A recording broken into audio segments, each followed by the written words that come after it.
Why will people eat animal organs that may contain traces of waste, but refuse to use a plate that touched feces? Why wouldn't you wash your face with foot washing water, yet you'll swim in a pool where hundreds of feet have been? Listen to this story and you'll understand. There was a very wealthy man who, after losing his job, started going to a night market every day in his Ferrari to sell fried rice. One day someone asked him, "If you can afford a Ferrari, why are you selling fried rice?" The rich man said, "Give me $100 and I'll tell you." The guy actually handed him 100. The rich man took the money, smiled and said, "Hundreds of people ask me that question every day. Now you know where the Ferrari came from." Then he got in his car and drove away. That's high-level wealthy thinking, completely legal. He used people's curiosity to make them create value for him, getting the biggest return with the smallest cost. The rich man went back to his fried rice stall and hung up a sign, $20 a plate. Business was just okay. Directly across from him was another fried rice stall selling the same thing for $15 and even giving away an extra egg. Naturally, all the customers went to the cheaper stall. One day a very pretty friend came to visit him. Seeing no customers at his stand, she asked worriedly, "Why don't you lower the price or move somewhere else?"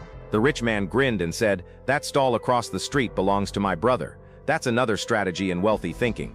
Clever positioning. By designing the situation, you guide customers to follow the buying path you want. The woman later told him she had opened a chicken farm by the river. The rich man only said one sentence, "Even if you have money, don't buy land by the river." Sure enough, her business did poorly. So she asked him for advice again. The rich man told her to put up a sign at the entrance. "New fishing pond, $100 per person. If you don't catch a fish, you get a free chicken."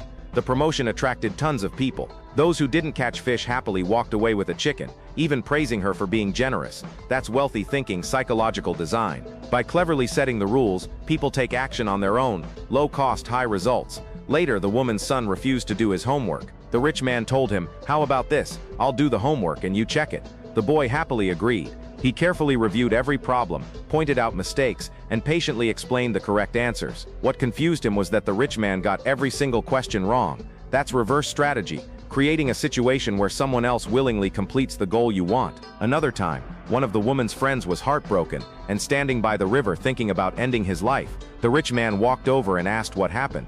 The man said, "My girlfriend of 6 years is marrying someone else tomorrow. Life feels meaningless." The rich man replied, "Someone else's wife kept you company for 6 years. Sounds like life treated you pretty well." The man thought about it and suddenly felt much better, then went home. That's unconventional thinking, changing someone's perspective from an unexpected angle. Later, the woman opened a new buffet restaurant. Food waste was terrible, so she made a rule: $10 fine for wasting food. Business immediately collapsed. Following the rich man's advice, she changed the rule. She raised the price by $10, and anyone who didn't waste food received a $10 reward. Soon the restaurant was packed, and food waste dropped dramatically. Years later, the woman invited the rich man to her 20,000 square foot mansion for dinner and asked him why his thinking was so powerful. The rich man smiled and said, "In this world, the most powerful thing isn't money or power, it's the way you think. Always remember, wealth comes from strategy, not just hard labor. Making money is about timing and seeing the bigger picture, not blindly working harder. Powerful thinking creates powerful people. Smart people teach their kids about strategy, human nature and wisdom from a young age. They know the world is like a jungle full of predators. If all you teach a child is obedience and hard work, a poor mindset can hurt them more than any external attack. So never teach your kids only to obey and work hard. If I could go back and raise my child again in elementary school, I wouldn't sign them up for piano, dance, or art classes. For kids from ordinary families like ours, what truly protects their future is social intelligence and strategy. If you want to raise a capable, street-smart child, I recommend letting them read the book Raise Children Street Smart before they turn 15. Kids who read this book become surprisingly sharp. Just leave the book on the table, they'll secretly finish it on their own. The book uses comics to teach life lessons and social rules. It shows kids what to do when someone sets them up, how to resolve conflicts with friends, and how to achieve goals by leveraging other people's strengths. The stories are simple and easy to understand, but the wisdom lasts a lifetime, even into college. One day your child will surprise you. Don't wait until they get hurt by the world before teaching them these lessons. Click the orange shopping cart and get your copy today.